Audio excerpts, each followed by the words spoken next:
Hi అండి, అందరికీ నమస్కారం. ఎలా ఉన్నారు? నేను మీ Amar Sai.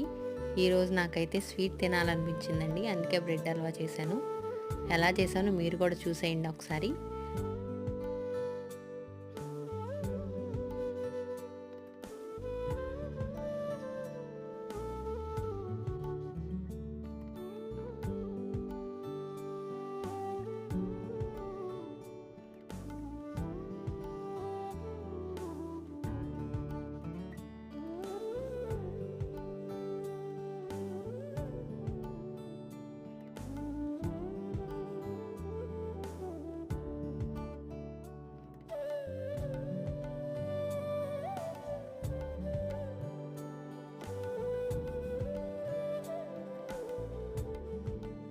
Thank you for watching.